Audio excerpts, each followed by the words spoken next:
Mission lelo na sengi na ba oreille sensible. Bon longwa déjà, ba oreille sensible. Longwa déjà kota l'émission oté parce que les émissions moko boye rien que la vérité. Résurrection. Un mort est revenu à la vie. Les aventures té. Ah ouais, zate ko aveugle bando mona té, ozo mona nini blé, et bon koto rouge té. Un mort est revenu à la vie. Les aventures té. Donc, eza miracle moko authentique. Eza aventure.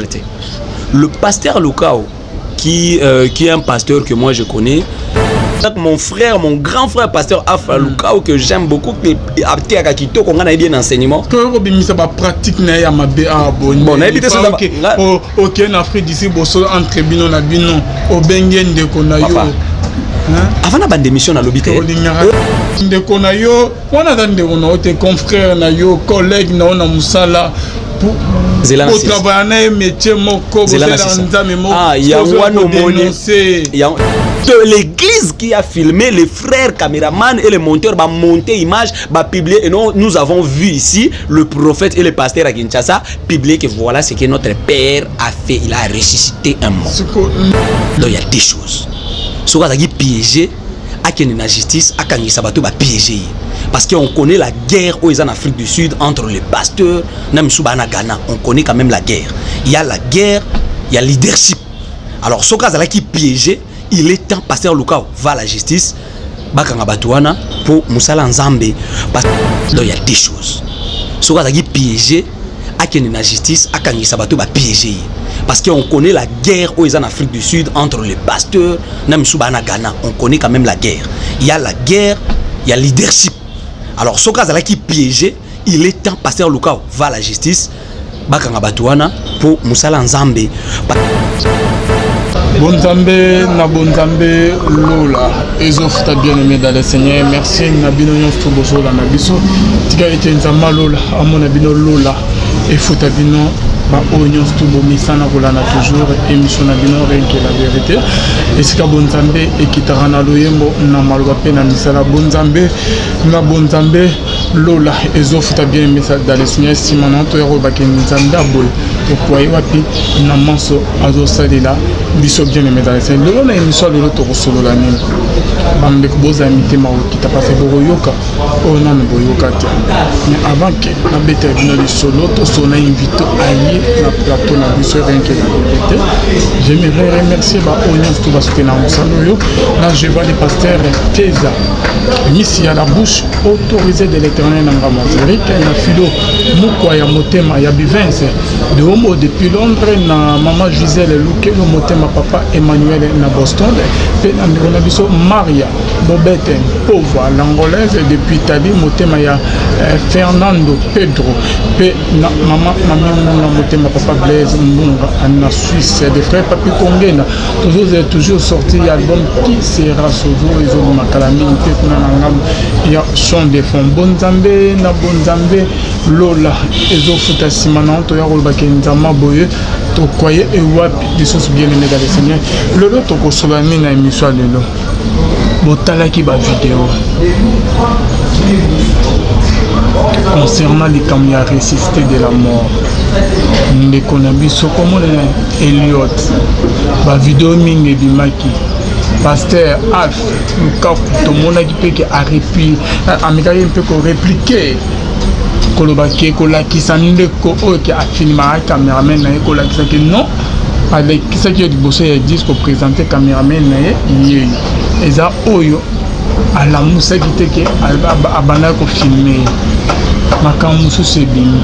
Est-ce que Ndeko les résistés de la mort au pasteur Alpha Lukaku à Sekusek? Ah, Ndeko n'a vu ça dans le plateau des prophètes. Et Fata, Marquis. Bonjour l'homme de Dieu. Bonjour Papa Bin. Bonne santé. Nzambe ayoke biso mawa santé na maboko nzambe nde tozana bomoi apesi nzambe merci pour tongo lelo les miracles ya résurrection kolala kolamukeza résurrection nzambe azwa lokumu l'émission lelo na sengi na ba oreille sensible bolongwa déjà ba oreille sensible longwa déjà kota l'émission oté parce que les émissions moko boye rien que la vérité. Et Nzambe a pambola bino partout dans le monde. Nzamba pambola bino nyonso bopesa matoi na la voix céleste. Tongwa lelo ezaka rien que la vérité. Merci. Ok, bando bazola na biso l'homme de Dieu, partout bazola na biso, na maya mpena yeba olobi ke ozana makambo ya koloba.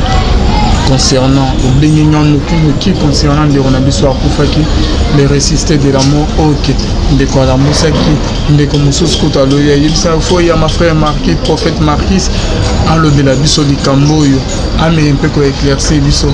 De quoi on coupe du sous-tonin, mais on a côté de ce biso. De quoi la Mouraki, oh, il y a c'est quoi qui? Oh là là, Akufili Soussou, t'es Azali. Ah bon? Azali, de quoi la Mouraki, ah la Mouraki, Akufili Soussou. Azali. Azali, il y a mutu yezake problème oyo, il y a résurrection, il y a problème moko, il y a déjà nakati ya ba média, TV5 à l'obéli yango, France 24 à l'obéli yango, BBC n'en parlons plus, donc ba chaîne nyonso et l'obéli yango. Donc ezali kambote ke ote bino pona ni faut bossa elango émission. En tout cas wanande eza ba réflexion ya ba congolais na ki congolais et yami balé eza que le pasteur Alpha Lukao oyo alamusi mutu to le banan ndengwana ye azali congolais et puis yami balé c'est un pasteur et ngana za homme de Dieu likambo ezo le kanakati ya musala na biso ya nzambe to ko juger yango te mais photo sala ba analyse et na tongo ya lelo tozo sala ba analyse moko trop dangereux na pekisi bato bana ba oreille sensible ba la émission oyo to sala ba analyse moko trop dangereuse oyo to ko kende nango tina suka na deuxième émission donc oyo eza première émission oyo wapi nazo pesa au moins 10 points où il faut permettre à soit comprendre comment est-ce que makambe salama qui na morgue, comment est-ce que makambe salama qui na église pour na kotali sana bande konyoso d'où vient les morts à utaki wapi. Ok, bando bazolanda yo.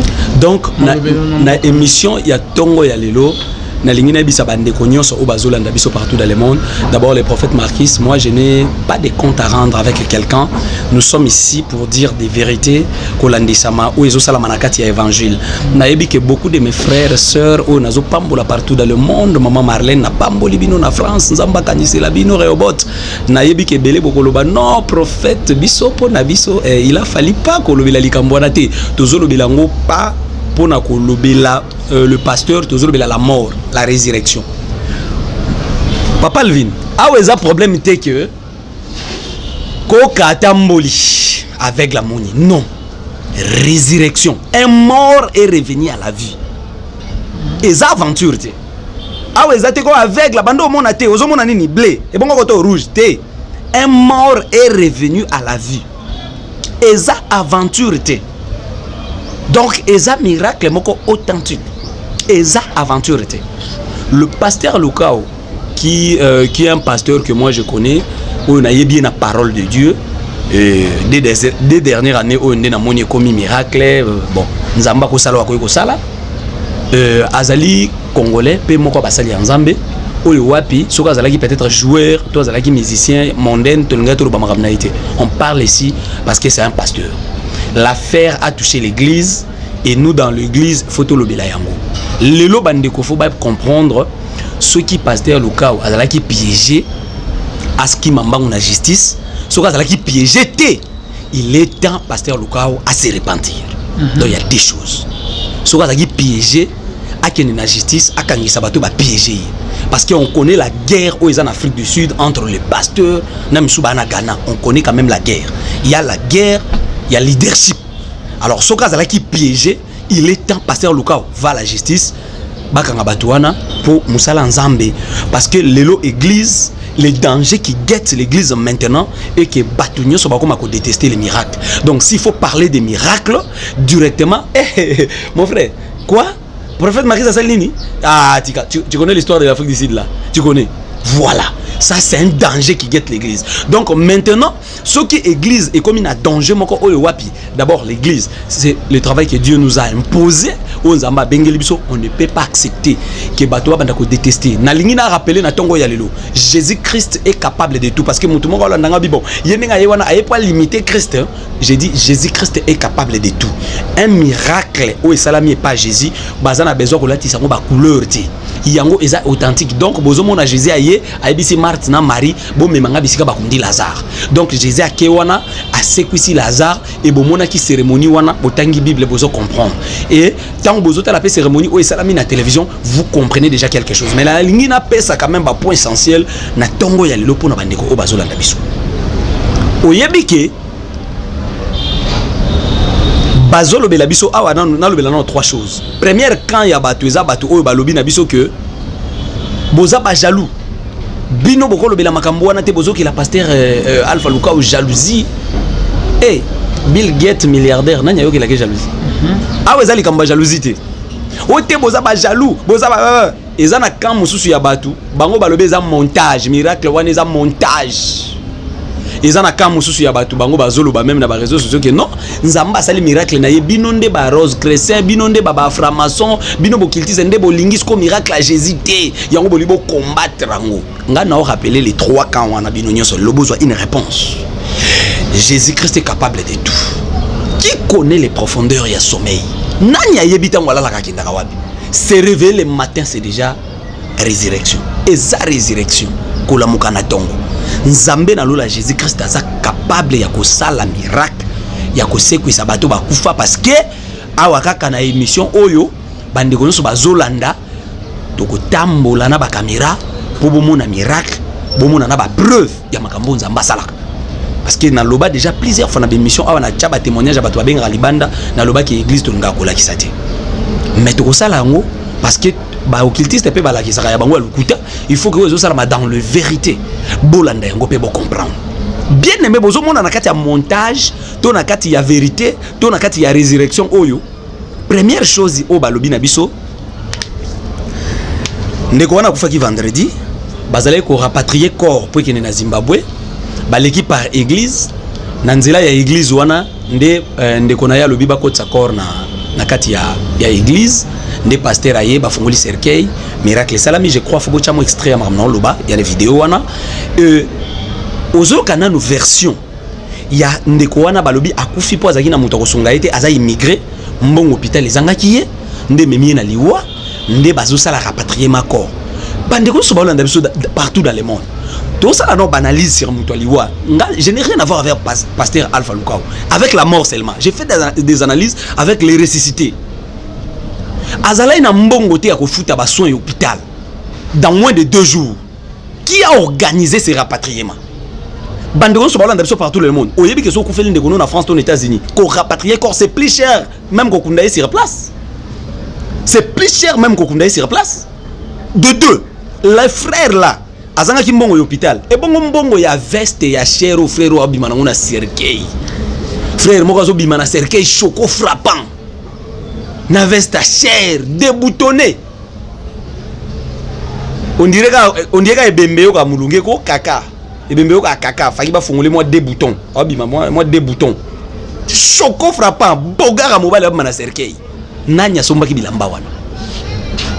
Rapatrier un corps. Chose grave, mon frère Alpha Lukao, mon grand frère. J'aimerais que vous expliquiez quelque chose. Un mort azod mana cercueil. Na munoko na ye super cloisate. Ici en Afrique, on a l'habitude de muta kufi balobi bon et sili jugement na ye pas na Nzambe. Bazo kangaye munoko. Mon frère pasteur, un mort o ya kufi vendredi.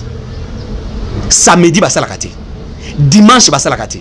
On se retrouve les samedis basala kate dimanche, on se retrouve avec les corps les dimanches à l'église, bas ba rapatrier corps. Qui a fait ces papiers de rapatriement? Dimanche, papa. Dimanche, non? Na morgue ya Kinshasa. Dimanche corps et bima. Corps et bima dimanche. Ah bon? Non non. Ah. Non non. Ah ok. Non non. Non, kobimisa ka non kutu corté. Kobimisa na ka corté. Tokene non na ba papier. Qui a fait ces papiers de rapatriement aux occasions que non bazo rapatrier corps ndeko azo bima na cercueil on dirait corps bazo kende kokunda na munoko ote bazo rapatrier ba rapatrier ka corps na kata cercueil te. Il y a une technique mortuaire au basala kana morgue au moins avant une émission na kende na morgue kotuna kozo ba renseignement l'explication on a zui non ça fait rire. Ah bon? Ça fait rire Donc pour pas déplacer corps, il y a une technique mortuaire. Bakocha muto formal. Toro bakaka maloba pasteur, cha vidéo ne bandeli. Tango comme na cercueil azoloba. A outi morgue, il vient de sortir à la morgue. Première parole, il y a pasteur. Tango bazo simba cercueil. A outi morgue. Muto a outi morgue. Tango muto azoko na morgue, balongola kabilo muso akati po muto apolate. Donc ces frères là, azaka meno bapota, be bapote limwe parce que nzambe mutalim à la musiye, ya bisika babimisa ki babilo kwa kati. Donc balongola kabilo ko sala ke muto apolate. Après cela, bazo kotisa ye na kati ya congélateur. Bisika bazo tia wana na degré ya malili moko oyo ya que même ses cheveux boko katata ozoka. Donc ba kotisi ye na degré moko malili ton balongoli pour que corps polate. Et ça atteint un service mon côté à la morgue Afrique du Sud où ils ont reconnaître que frère wana zaki na morgue moko songolo. Médecin traitant mon côté abimi pour nakoloba que j'ai traité ses frères, il était malade. L'homme de Dieu, c'est que médecin traitant moi Robima que a traité qui frère wana azaki malade ayaki ko kufa na hôpital na ye que akufa ki ya solo na hôpital na ye abana ko benga mu na daki médecin na ye na bango traité akufi bona usko bolobani Afrique du Sud wana ezambanza ngungu te. Hein? Ezaba Congo te. Nazo invité tous les pasteurs et tous les fils du pasteur Lukao au bazana RDC awa bolande émission oyo enfin bopesaye conseil ce qui va monter qui est loko to ba organiser qui est lo mo pour na ko humilier il est temps mais so ezabongote mais il est temps de se repentir. Dieu reste Dieu parce que pasteur Lukao j'ai dit ici c'est un serviteur de Dieu, il n'est pas Jésus, il n'est pas Jésus, c'est un serviteur de Dieu. Donc yo ozana pose pour na ke bondima Alpha Lukao nenga présent a ko présenter Pecho ya caméraman au ka filmera que yé eza yété eza identité a toujours à présenter peu médecin traitant na au ka ton frère yo kufa a témoigner quand les gens ont dit que ce frère qui est ressuscité aza caméra ya pasteur caméraman na pasteur quand le pasteur a vu que du mensonge bato ba ko sela makambo ya sali résurrection ya solo mais il manquait quoi pasteur Lukao azo ba papier démontrera le rapatriement ya corps vers Zimbabwe à la papa à la kisa de deux à la kisa biso ba mikanda ya morgue ba la kisa mikanda ya service mortuaire o esalaki pona ko tester ke ndeko o ya kotaki morgue papa non seulement bazo kasipa tout bâtir na monoko mais bazo zo formol corps bazo rapatrier bazo kotango formol et tant bazo kota formol vous savez qu'est-ce qu'on fait bazo zo formol bâti. Et tant que à côté de la formule, au moins à chaque fois que vous avez une morgue, souvent vous transpirez. Les gens disent, on dirait que vous bien, on dirait que non, non, ils ont formule. Tant que formule, le côté dans l'autre moutou, moutou a transpiré, basé na technique, moi basé la carton basé rapatrier corps, mais tant bimisa. Donc même ceux qui ont la veste, na ciment, ils ont un système moi kangaka, bako kanga yango, bako kangela mba na système moi ya que même ceux qui ont transpiré. Moi il a mbelongo ezati parce que ce qui a transpiré ma casse na formule wani lambe ko lumba et ko déshabiller corps. Donc un frère oyo azobima na cercueil ndenge penza mutu alata ka propre choco frappant vous dites que et sa résurrection. Deuxième élément très dangereux na bandeko bazolanda corps oyo et bani hôpital te et bani morgue kota kité et se retrouver na heure ya kilt na même heure au pasteur ana micro na maboko pona kotia. Donc on dirait Corbière on a ba benga ki na téléphone ba bisi pasteur aza prêt azotea déjà yaka ndisco toujours na Corbière ezo kota ce qu'on a l'air à kilt. Donc net na film ya liwa ya acteur moko boye na l'air à kilt déjà Corbière on a porte déjà na musika caméraman c'est à jouer ezo kota donc vous sentir que film moko monter ce qui na ba caméraman pour ba Emilie pasteur ce qui monter na nani non Corbière est commis pasteur Lukao on vous dit que Corbière est commis quelqu'un est mort bazo rapatrier corps pour yo sekwisayi vous regardez le cercueil propre mais ba rapatrier ka corps na cercueil ta ah bon oui bandeko bazo yamba corps bayaka na cercueil na bango na aéroport to na frontière ba récupérer corps na ba corps bazo rapatrier na morgue batiaka na cercueil te basala ka caisse moko ya triplex oyo babongisaka na ba technique mortuaire oyo permettre corps et ça la rapatriement nango tina mboka ezokoma bachena ceux qui ont corps écoute na cercueil directement et y a même cercueil c'est pour dire que corps wana ezui avion directement ba yebike et ko sala 8 heures de vol et comme sinon ils ont ba technique mortuaire au basalaka maintenant tant ou même tolobi que bon bazo rapatrier corps wana na cercueil bazo rapatrier bakanga ta singati cercueil yo ko sala longue trajet à frontière qui ne ko bima mboka mususu bakanga ngo ata singati cercueil wana bakangi kaka ndenge couvercle zaka pou botia na corps on ba okunda kaka même so ba okunda bakanga singati donc cercueil oyo ezoya propre bakanga singati et côté une église mutu afongoleli pasteur cercueil te regardez la vidéo mes frères, faut pas fouter hein dans l'intelligence ya batu. Je perds aujourd'hui les dangers qui guettent l'église. Qui n'a même maman awa abiki na sida yo va nanda kuno viens voir les aventures. Tu as vu l'affaire de l'Afrique du Sud. Et pourtant il y a des choses que Dieu est en train de faire merveilleux chaque jour quand on prie. Ah mes frères, non. Mutu afongoleli pasteur cercueil te yemoko ndazo fongola cercueil yemoko pasteur azoloba auti morgue. Voyez sa femme, voyez les bailleurs, même bailleur ya monsieur Eliot ayaki bailleur pas au kene rapatriement yango aleki par église ou bien konti kaka na minute wana je ne sais pas na moni ba présenter bailleur abande ko accompagner pe corps na rapatriement ou bien bayer ba téléphoner ya kaka sikopo tonto la musa yo pe bayer ya lupango afute la kozala chose grave bazo réveiller corps na technique obino moko bomoni maintenant comparé avec les gens le livre de Jean chapitre 11 lisez maintenant la résurrection de Lazare 4 jours après mes frères et sœurs na lingina bisabino na butongo ya lelo que les chiffres 3 auto koti lelo les chiffres ya résurrection chiffre wana basaka nango ba aventure te soko sali ba aventure nango c'est compliqué. Monter un témoignage pour le pasteur qui me suivent partout dans le monde.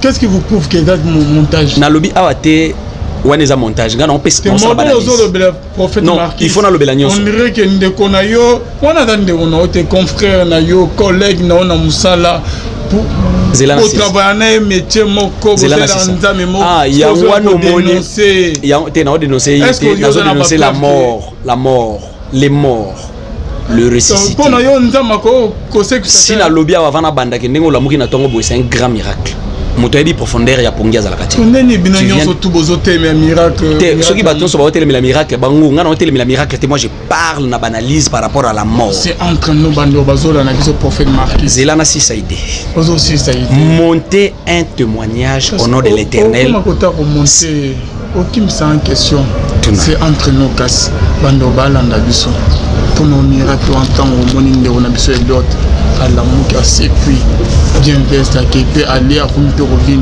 pour nous mais non pour le Dieu des impossibles mon Dieu miracle wana résurrection to ya solo ce qui est photo est vrai analyse na osala analyse oyo koloba de vrai ou de faux les miracles nasilisa zela nasilisa zela passion nasilisa mais où est la première analyse deuxième goya où est la première analyse donc je n'ai rien à voir avec mon frère mon grand frère pasteur Alpha Lukao que j'aime beaucoup qui a été à Kakito qu'on a bien enseignement que robimisa ba pratique na ya mabe a bon na éviter ça OK en Afrique d'ici bosso entre bino na bino obengende kona yo avant la bande d'émission à l'hôpital l'affaire est sur les réseaux sociaux et sur les médias on doit finir avec cette affaire dans les médias TV5 est venu dans la porte église à pasteur Luka Outa. Même si aujourd'hui vous dites que non, pasteur Alpha a dit que y a la Moussi Moutouté, Alinga Wanga na résurrection, à l'Obasuki na Yoki vidéo mais qui a filmé les frères? Et ça TV5 tu sais? BBC est venu dans la porte église wana.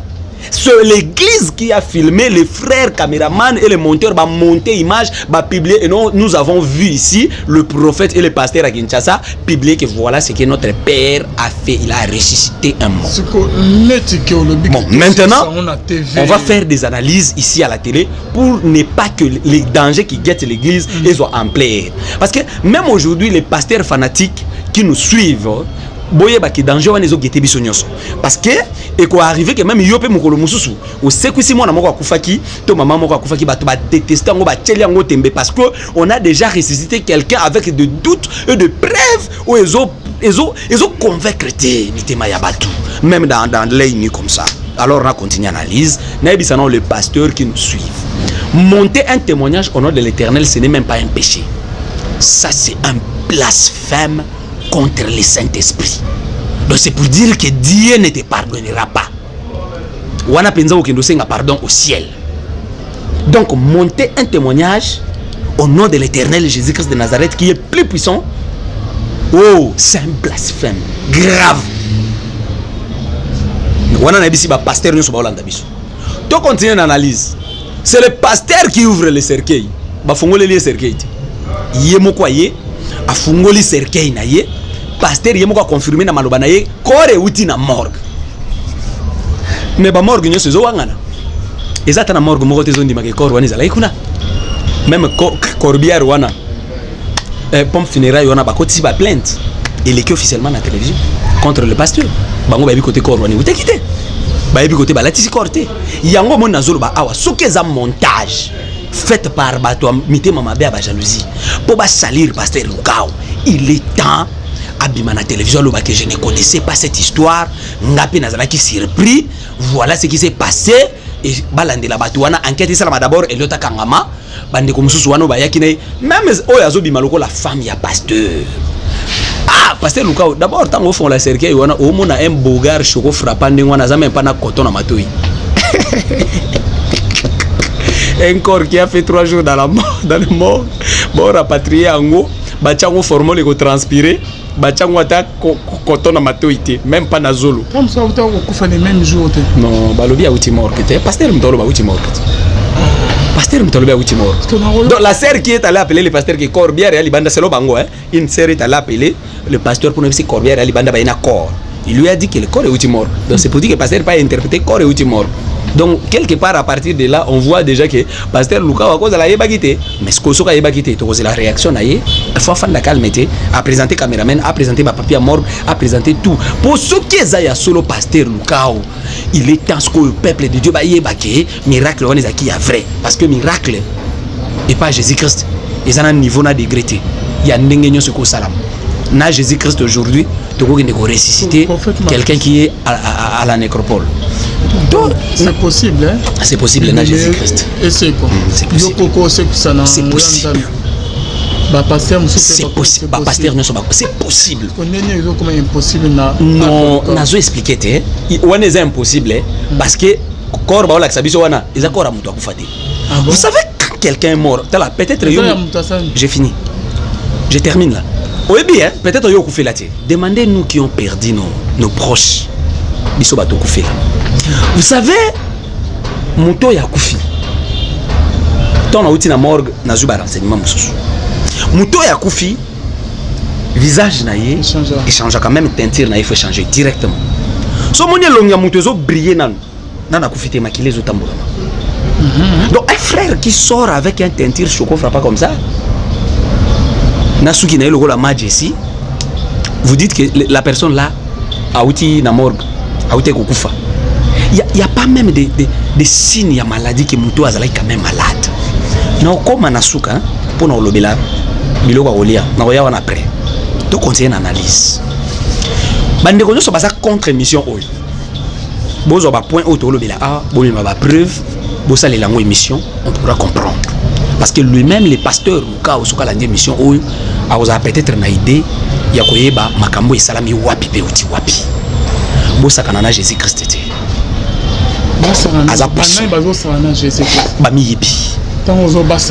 Sakana kombo ya Jésus-Christ.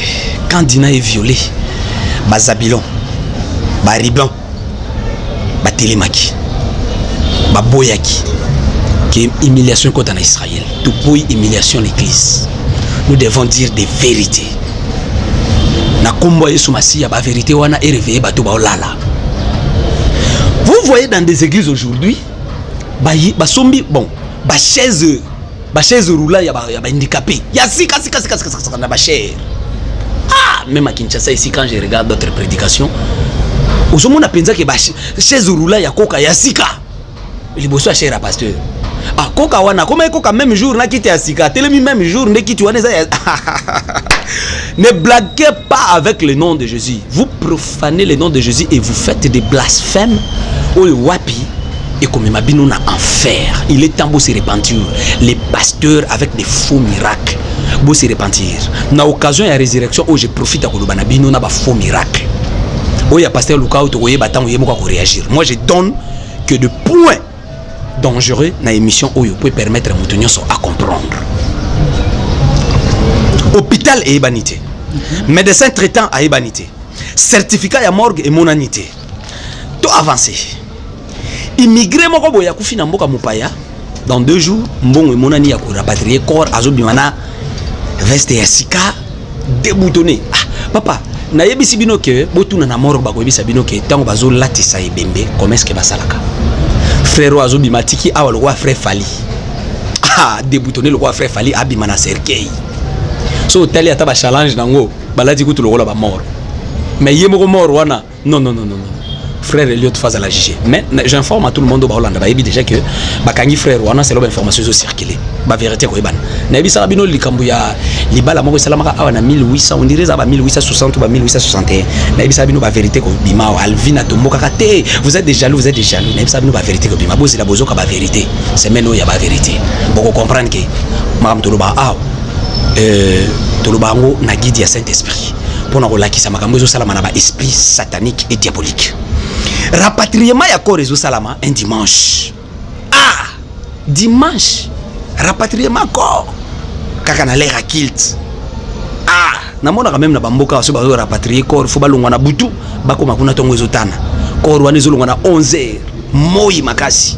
Na 11h wana pasteur asa déjà na cher.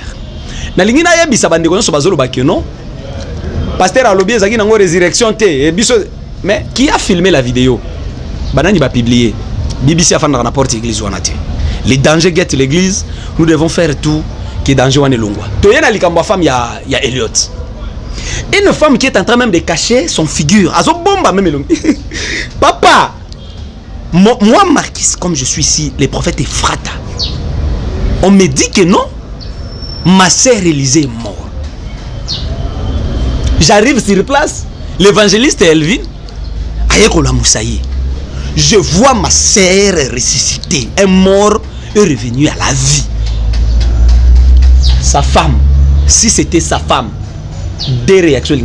La première réaction, oui, il manquait. Femme, on a piqué Christ.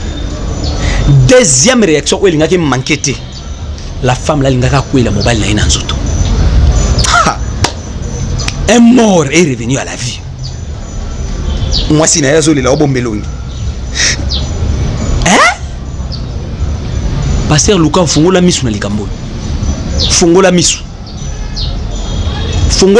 Un danger est en train de guetter l'église.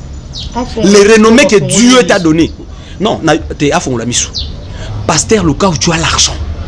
Pasteur Luka, tu as la renommée. Nzamba pesa yo tout. Des miracles. Oteaka bien. Vous avez l'argent. Pasteur Lukao, mon grand frère, veuillez nous expliquer cette résurrection. Fongola Misu. Une femme qui pleure, il y a bombe longue, on dirait, azo bombe longue, azo le la. Papa, moi si ni nyango ba maman nyoso ba ola ndanga na télévision a mobali na yo ala muki après 3 jours. Femme on a ba le côté na mabelete, ba men hôpital akela mko hôpital. Si amona likamba bongo on dit zaki théâtre moi aussi amona déjà si akufa la mukaka so jour on a akufa ki susu bon to le la ga to ebike ba jena neti papa ki zenga l'air mo akufa la muki meturo akufi libela ko parler au lingo lo bandi ye neti akufa la muka tour akufi libela akufa libela ke libela hein bien aimé dans le Seigneur Zambé na lola pambola bino partout dans le monde bozolanda biso je pense que émission oyo ko permettre pasteur Nabiso qui est aussi notre frère il y a mboka oyo Congo oyo zo la fierté à évangile libanda ya mboka ameka koluka ko sala penza ba vidéo exact sincère ce qui est un mensonge ou montage à se repentir ce qui basala qui est G akanga batuana Alexa bangona justice pour na soigner image na ye pe image ya église pe ya biso ba pasteur parce que nous tous là tout bon de la Nzambe po batu babika mais on dépend aussi de l'église. Aujourd'hui dans mon église j'ai des personnes qui sont mais vide au Nzamba pambola tant ba pesa ka dim pasteur au carburant. Nous avons des gens au bayana ba malade tant ba bika le lot tant ba pesa ka dim ba chaka front pasteur au carburant pasteur azo vivre pasteur au futa be mission. Faut pas blaguer, ça c'est notre affaire. Donc yo mutu akana makambo wana te wape pasteur te koloba pe beleti ko sala kutu commentaire te na lobe déjà oreille sensible dégagée botika biso to sala musala oya makambo ya biso o etali biso parce que yango mutu eza na danger, l'église eza na danger. To avancer frère oyo azo sala semblant ya koyeba te naza wapi donc azo jouer théâtre ya inconscience ayebi aza wapi mais frère oyo papa je vous demande pendant que nous l'exémission bocha vidéo mukie bocha vidéo s'il vous plaît bocha vidéo côté frère Olia ça l'assemblée koyeba te naza wapi après avoir ko ça l'assemblée koyeba te naza wapi ça l'assemblée ko trembler net non na biki bien te ya non na esprit de mort ya ba mami wata côté na uti e kanga na nzoto il fait semblant mais après ko ça l'assemblée so ka simi fourchette azui loso là atiki non ko trembler atiena munoko soit kiti kuyer abandi ko trembler mais soit simi kuyer trembler mesili frère oazo ça la inconscience ya weba te je suis où mais frère oazo conscient ya kozwa loso comme mayango na tomate ce qui peut mayonnaise na soupe après atiena munoko est mort et est revenu à la vie. Dieu vous bénisse mes frères et sœurs partout dans le monde où est la voix céleste. Vraiment Nzambe a pambola bino ne bopesa mato une chaîne oyo yeso pambola bino kansela bino est mort et revenu à la vie. Non. Vous ne devez pas blaguer avec les chrétiens comme ça. Pasteur Lucas ça la vidéo démontrer des vérités. Ceux qui va monter qui piège kangisa batouana. Frère oyo azobima na visage moko oyo changé té. Ya bogar yo sakana mutu batie formol na technique mortuaire na rappelé bino que bolinga bo mona ba coton bolinga ki bo mona bouche na fermée bachaka col hein na bosani komba col wana bachaka col na muno ko mutu bakanga nguka te bachaka col donc soka la muka ki muno ko vert col wana milongole na kacha serke mais ta bo mona de serke wana bakangia ngata singate pasteur mutu afungulango vous comprenez que cercueil wana ezalaki ya mutu ana bomoi ezalaki ya mutu invité parce que tango ezalaki peme lekelaki frère oyo abandi ko respirer déjà ava babondela pona ye pasteur a remarqué que frère azo respirer ye moko après avoir ko lobaga uti morgue après lobi il respire mutu uti morgue a respiraka faut faire des analyses hein pasteur ye moko lobi il respire ye moko pa lobi uti morgue lorsque ba comme peme ya église nguya ya église onction et bi kisi mamo e beme non frère Alvino loba bien papa nanga loba kitoko makasi nguya onction combien de corps illégal liboso église wana et que ne mort ezo que ne ba ke kunda ya frère wana ezaki ni ya Lazare Dieu fait grâce à qui il vient OK grâce sikoyo nzamba sala na mutu alingi mais siko oyo wana soki yo mutu landi mission tali ba point olobela awa oya ko comprendre que nzamba sali na grâce pas mutu te wana eza penza likambo oyo babengaka blasphème contre le Saint-Esprit. Un mort est revenu à la vie. Non. Mes frères et sœurs, deuxième émission zoya ya banalise oyo bokoya ko comprendre en entendant que tozo sala banalise makasi sur ndeko bakangi bokozwa deuxième émission ya banalise ya résurrection oyo peut clôturer nango. Na moment wana je pense que notre frère pasteur Alpha Lukao a cause la déjà mesure ya kolakisa d'autres vérités oyo yepa yebi par rapport ya résurrection oyo ezali faux que j'ai dit ici oyo eba na ko salama donc eda yango te résurrection za faux Abeti libanda. Te résurrection ça faux. Parla sur no bani résurrection. Non, pasteur Lukao aye na cercueil. Na expliquer. Na expliquer pas tout na expliquer. Olobi que résurrection ça. Pasteur Lukao aye na cercueil. Prophète Marcus Malem. Abandi ko benda frère Elliot. Je ne sais pas pasteur. Mon grand frère. Na ko benda wana. Eza esprit mutelali ba benda esprit. Ou bien eza nzoto ya mutunde eza faible bazo telemisango na ema.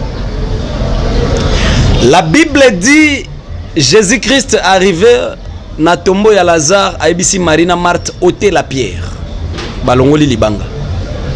Ah miracle so eza ya Jésus au monango ke bazo décorer ngote tango balongoli libanga. La Bible dit Jésus cria d'une voix forte. Léon Naboya ko yana ba verset oh dans le dernier temps le faux prophète Naboya qui biloko vous connaissez déjà que dans les derniers temps il y aura des faux miracles.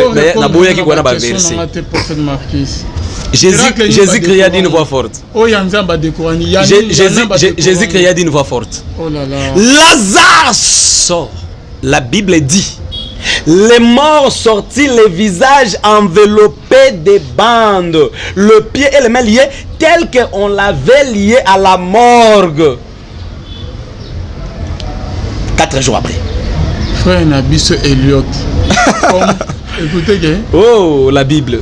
J'aime les Écritures. Comme Elliot, comme on l'avait lié à la morgue. On a Lazare. Frère Nabiso Peke Elliot. Oh, le pasteur Lukawa la Mousse Alpha. Comme on l'avait habillé à la morgue. Merci beaucoup. Nazoé Bisayo que na technique mortuaire, tu na morgue.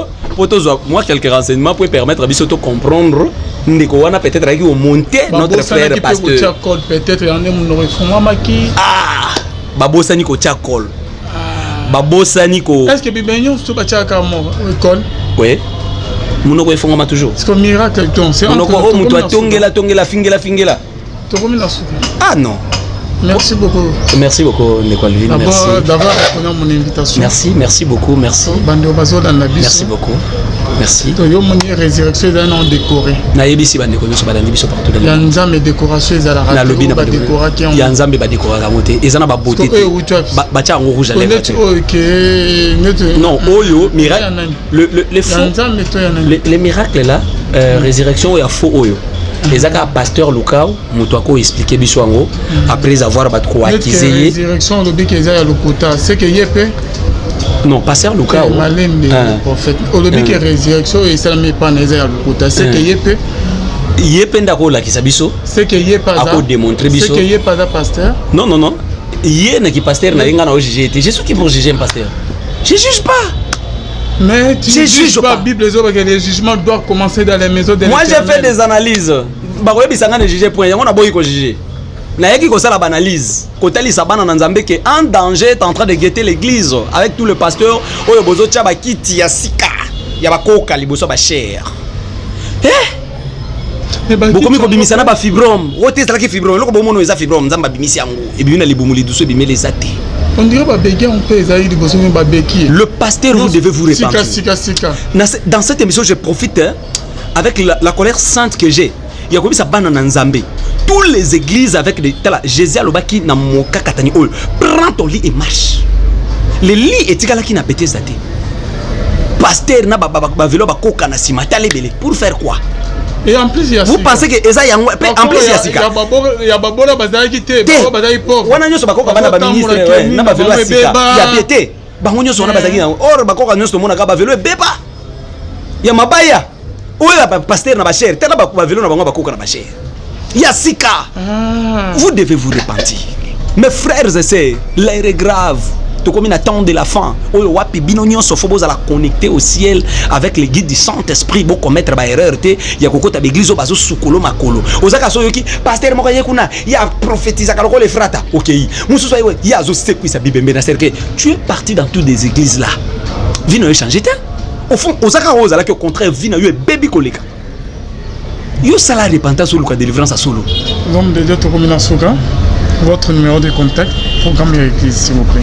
Zambé a pambola bino partout dans le monde bolanda kibiso nazo pesa un programme oyo ko permettre bande konyo so bazolanda biso dans le monde bayeba que musala onzamba azosala pe miracle à solo ezalaka émission lelo ezalaki identifier ton cadavre. Je crois que mutundo so identifier cadavre naï émission lelo yangwana ezalaki identifier ton cadavre. Nazo profiter directement ya koyebisa yo que numéro ya prophète omoni wana eza pona ba débattre. Allo prophète omoni likamwano lobi par rapport ya oza jaloux. Soko lingi débat futa émission na mbongo na yo vient passer ici à la Voix Céleste Luka télévision na yo les cas sala émission sala débat na yo contredire des vérités oh yo moni ko contredire ça c'est pas un problème. Nous on fait l'œuvre de l'Éternel, on n'a pas le temps de faire les débats, nous avons le temps ya ko concentrer pour na bana na Nzambe ba ko bika bolamu ya Nzambe 7 jours de prière eye yango yo ezo banda biso awa na le 2 mars donc ezo banda le 2 mars butu ya lelo 7 jours de prière où ils ont un thème moko Exode, sortie de l'Égypte. Bien aimé Exode et bandi na kobimisa peuple de Dieu na Israël na boumbuté. Exode et bandi na Abraham Zamba yebisi sort de ton pays, de ta patrie. Exode yango yeye 7 jours. Tozobonde là pour tous les cas. Papa fibrome. Papa ngape na cadavre. Identifier cadavre na yo. Ngape na cadavre. Na kufela papa na bota kate na bala kate misale simba kate. Identifier cadavre no numéro yangwana otindi requête na yo na émission oyo okomi yango par écrit na WhatsApp. Merci. Ce qui requête na yo komi to bondeli pona yo to ko répondre à quelle heure ko benga o le ka prophétie pe to bondela pona yo mais bande ko nyoso ba ko gêner na biso ensemble comme bu mesana ko gêner na biso pe ko tato la bola mo Nzambe partout bozali Nzambe ya pambola bino tango ko gêner na biso ensemble à partir ya dimanche o ya les 3 tant aux autres gênés na biso à partir ya boutou ya dimanche donc lundi na 21h au bengi na téléphone to déclarer to bondeli pe to sakoli likolo na yo mardi 21h 22h 23h to zo bondela to zo sakola donc semaine o Exode peuple de Dieu bazobima donc ngonge beti ba matisa yo jeune ba kotsa yo ngomba malade zo sila te kita na ngomba rapidement Exode ye Nzambe na lo ko visiter mabota papa munga ngalobe na ngana kendo sala examen avant ça l'examen on a appelle mon téléphone je vais prier maladie on est ko bunga na nzoto na yo cycle ko bunga na nzoto na yo avant ça l'examen je te dis benga numéro wana Nzambe ya Efrata a ko visiter yo pe okota to la miracle authentique ya kombo ya Jésus Christ de Nazareth o yo luka butumoi Nzambe na lo pambola bino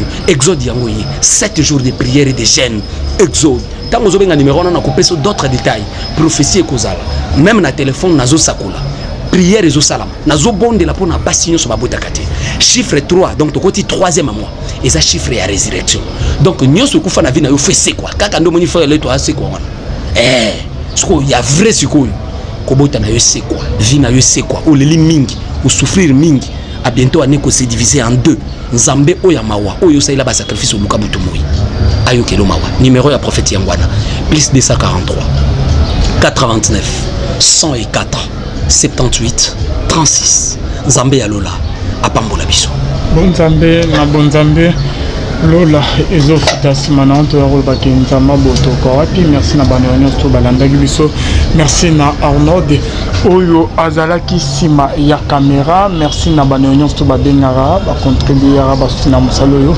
tika ete nzamba Lola amona bino Lola efuta bino bon Nzambe na bon Nzambe Lola ezofuta simana to ya kolobaki nzamba boye donc bye.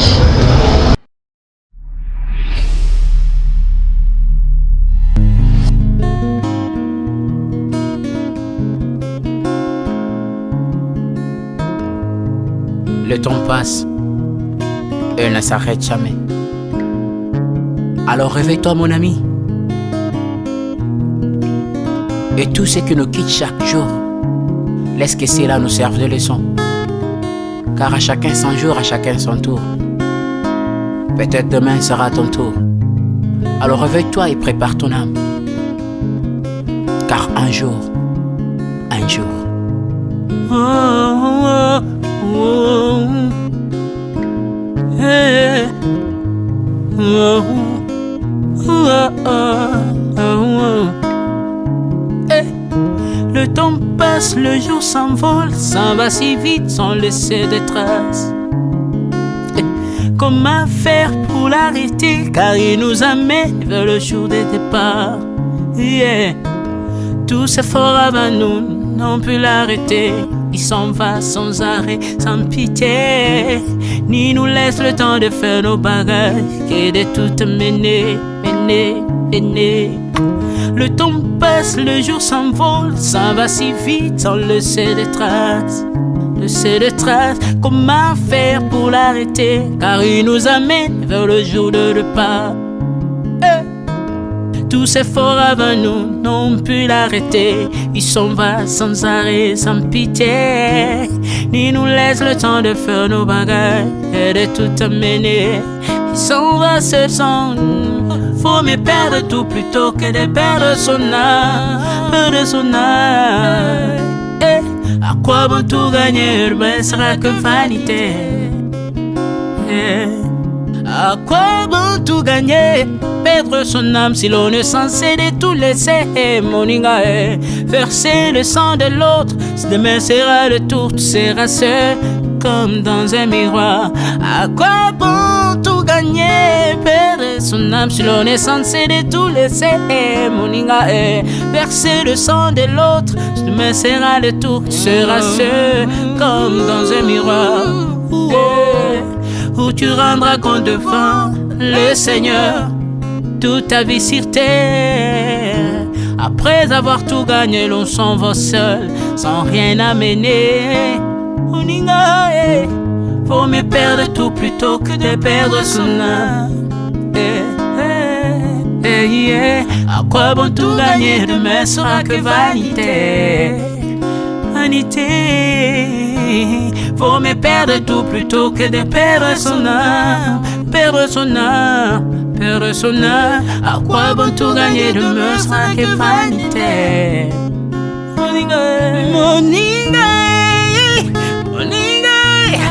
Moninga, tala tango ekoleka. Moninga, tala bato bako kende.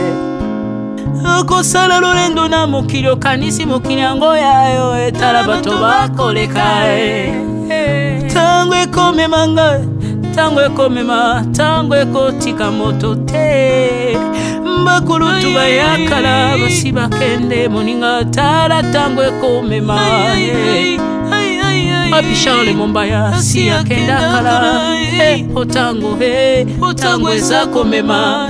Ya Mari si akenda misa mungolo tala tango ebebi Papa de Baba si akenda kala. Tango eza koleka. Ale moloto si akenda kala. Tango eza koleka. Ata mobutu sesese kokukungwendo wazabanga asi akenda kala. Tango eza koleka. Muse Laurent Désiré Kabila akenda kala. Tango eza koleka. Tango ekotika moto te, tango ebangaka mokolo te. Liwa bangaka mokolo te, abangaka peleki te. Abangaka motambongo tayo kakape mobola mawate. Liwa tango yaka amemaka moto nyoso tango ekoleka. Lengela bomoi na yo epana yawe. Tango ekomema, lengela bomoi na yo. Mokolo na yo ekoya, okokende ndenge nini. Le temps passe, ne s'arrête jamais. Le temps passe. Moninga, tala tango ekomema. Moninga, tala tango ekoleka. Moninga, tala tango ekomema. Moninga, tala tango ekomema. Tango ekotika moto te. Lengela bomoi na yo. Tala bato bakokende. Osala ndenge nini okotikala ebende te. Okotikala ebende. Le temps passe, ne s'arrête jamais. Le temps passe, ne pardonne jamais. Le temps passe, ne s'arrête jamais. Lengela bomoi. Moninga,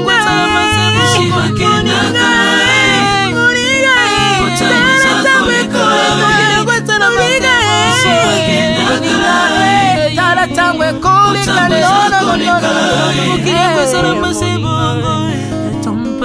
ekolo nyonso bato bakokealela mpona nini alela mpona nini tango ezakoleka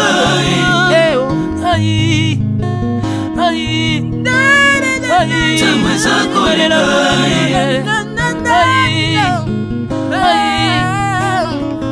tango ezakoleka le temps passe Alvin Bea tala tango ekoleka